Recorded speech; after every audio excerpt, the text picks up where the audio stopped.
ধরে নিন একদিন আপনি সকালে ঘুম থেকে উঠলেন, কিন্তু আকাশ আজ অন্যরকম, ভয়ঙ্কর রঙে ঢাকা। মানুষ দিশেহারা, কেউ কাঁদছে, কেউ চিৎকার করছে। ফোন, ইন্টারনেট, বিদ্যুৎ সব বন্ধ।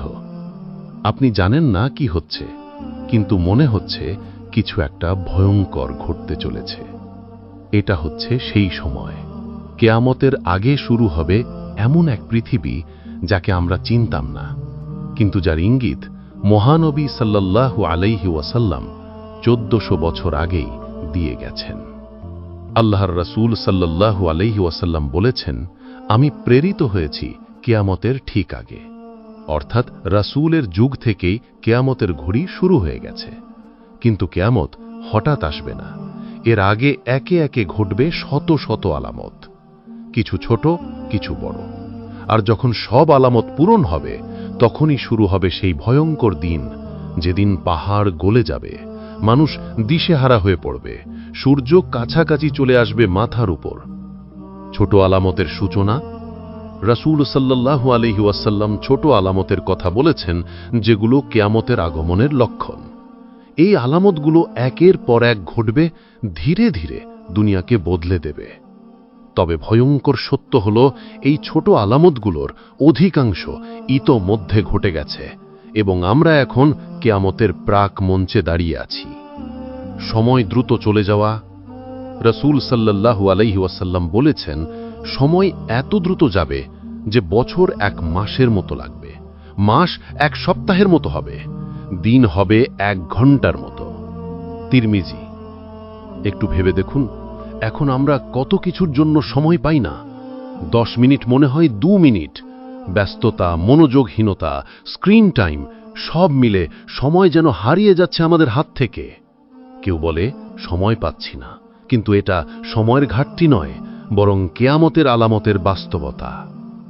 জ্ঞান উঠিয়ে নেওয়া ও অজ্ঞদের নেতা বানানো।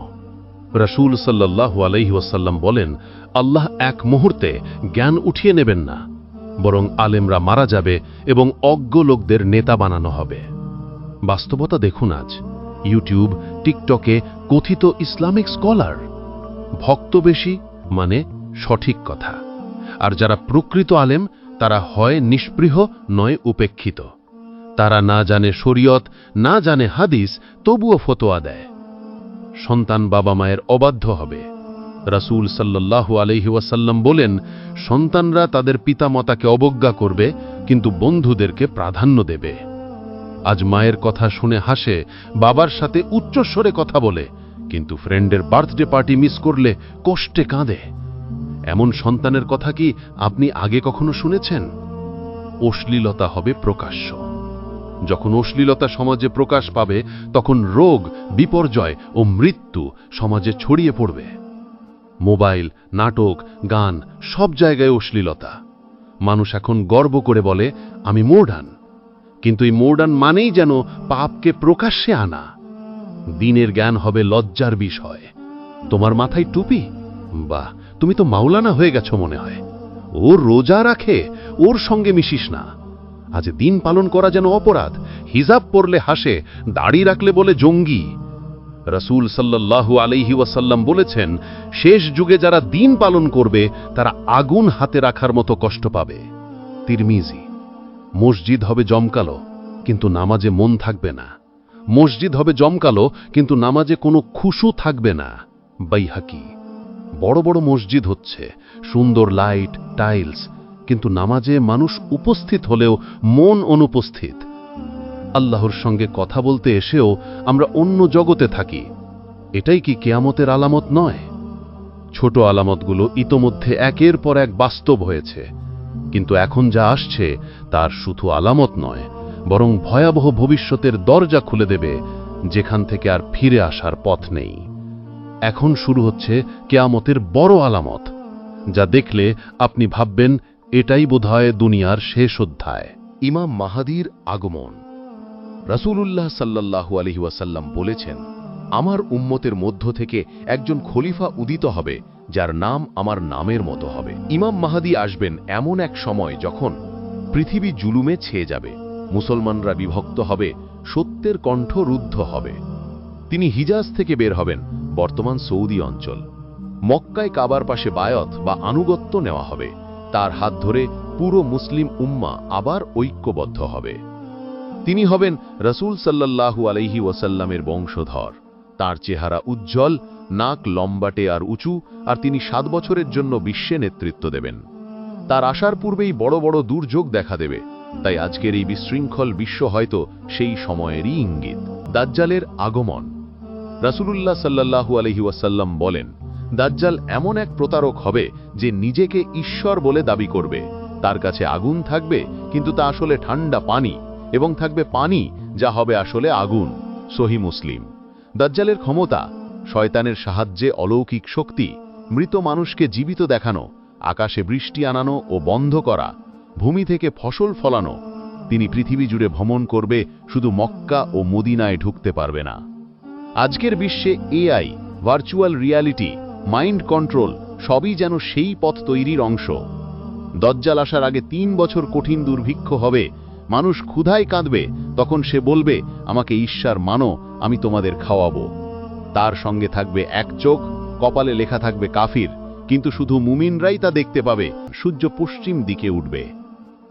কিয়ামতের অন্যতম নির্দিষ্ট আলামত: যেদিন সূর্য পশ্চিম থেকে উঠবে সেদিন তাওবা আর কবুল হবে না। সহিহ মুসলিম। বিজ্ঞান বলছে পৃথিবীর চৌম্বক মেরু উল্টে যেতে পারে।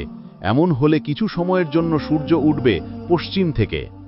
এটা ঘটার সাথে সাথে ঈমান আনার দরজা চিরতরে বন্ধ হয়ে যাবে। তখন আর কান্না, নামাজ, তৌবা কিছুই গৃহীত হবে না। দাজ্জালের প্রতিরোধে আল্লাহ ঈসা আলাইহিস সালামকে পৃথিবীতে প্রেরণ করবেন। সহিহ মুসলিম। ঈসা আলাইহিস সালাম কোথায় নামবেন? দামেস্কের একটি সাদা মিনারে। তার পরনে থাকবে 2টি হালকা হলুদ কাপড়, তার মাথা থেকে জলের মতো কিছুর ফোঁটা ঝরবে। তিনি কি করবেন? দাজ্জালকে হত্যা করবেন বাবে লুদ এলাকায়। ইসলাম অনুযায়ী জীবনযাপন করবেন, বিবাহ করবেন, মৃত্যুবরণ করবেন এবং মুসলিমদের মাঝে দাফন হবেন। তার আগমন হবে মানবতার শেষ সুযোগ, সত্যকে দেখার, মানার এবং আত্মাকে বাঁচানোর। মাজুগ ও ইয়াজুজের আগমন। এরা হবে এমন এক ভয়ানক জাতি যারা প্রতিদিন একটি প্রাচীর কাটতে থাকবে এবং একদিন সফল হবে তা ভেদ করতে। সূরা কাহাফ আয়াত 94 থেকে 98। তারা সংখ্যায় অগণিত, পানির মতো ছড়িয়ে পড়বে এবং ধ্বংস করবে পৃথিবীর সবকিছু, ক্ষেতের ফসল, পানি, শহর, জনপদ। আল্লাহ ঈসা আলাইহিস সালামকে নির্দেশ দেবেন তিনি পাহাড়ে উঠে যান। আল্লাহ নিজের হাতে এক ধরনের কীট প্রেরণ করবেন যেটি ইয়াজুজ মাজুজের ঘাড়ে ঢুকে গিয়ে এক রাতেই তাদের শেষ করে দেবে। তারা আসবে এমন এক সময় যখন মানুষ প্রযুক্তি, নিরাপত্তা আর বুদ্ধিতে নিজেকে অজেয় ভাববে, কিন্তু বাস্তবতা হবে একেবারে উল্টো। যেসব বড় আলামতের কথা আপনি শুনলেন সেগুলোর পর আর কিছুই থামবে না। এখন শুরু হবে সেই দিন যার ভয় শুধু কাফির নয় বরং নবীগণও করতেন। কিয়ামতের দিন আমি কোথায় দাঁড়াবো? চলুন এবার শুনি সেই ভয়ানক দিনের কিছু ধাপে ধাপে দৃশ্য যা আপনার আত্মাকে নাড়িয়ে দেবে। কিয়ামত শুরু হওয়ার মুহূর্ত। রাসূলুল্লাহ সাল্লাল্লাহু আলাইহি ওয়াসাল্লাম বলেন, কিয়ামত হঠাৎ শুরু হবে।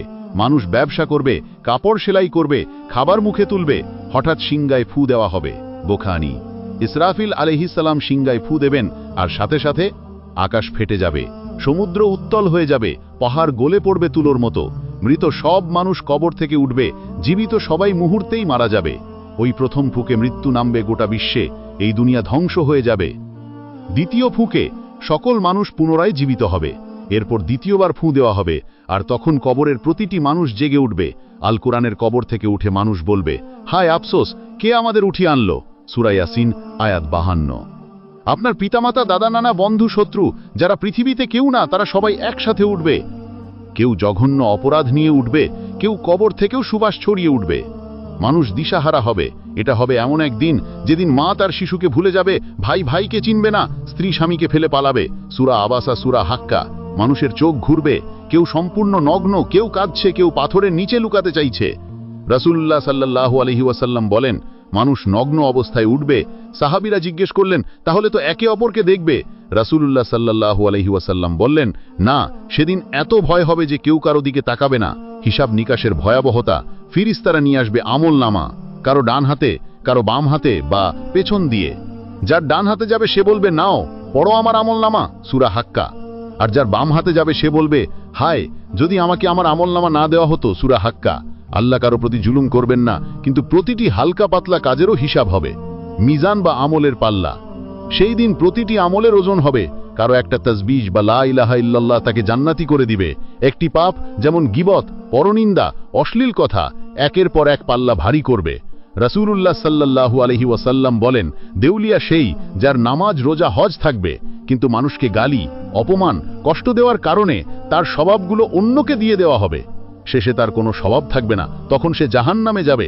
জাহান্নামের ওপর থাকবে একটি সেতু, যাকে বলা হয় সিরাত। এটা হবে সূক্ষ্ম এক ধারালো তরবারির মতো, গাঢ় অন্ধকার, পিচ্ছিল, ভয়াবহ। কেউ বিদ্যুতের গতিতে পার হবে, কেউ হাঁটতে হাঁটতে, কেউ হাঁটু গেড়ে, কেউ গড়াগড়ি দিয়ে, আর কেউ পড়ে যাবে জাহান্নামে। নামাজই হবে সবচেয়ে বড় আলো। যাদের নামাজ নেই তাদের পা অন্ধকারে হারিয়ে যাবে। যেখানে থাকবে এমন সুখ যা কোনো চোখ দেখেনি, কোনো কানে শোনা হয়নি, আর কোনো হৃদয়ে চিন্তা আসেনি। হাদিস।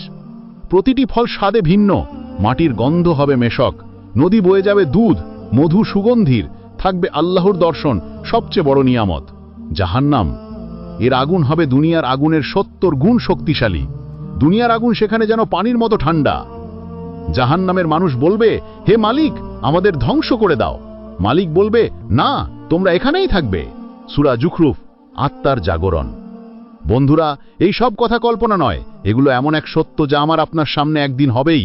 কেউ তা না মানুক, তবুও তা ঘটবেই। এখনো সময় আছে, এখনো নামাজে ফেরা যায়, গুনাহ থেকে ফিরে আসা যায়। দুয়া, ইস্তেগফার, কুরআন, দান, ভালো কাজ, এগুলোই হবে সেদিনের আলো।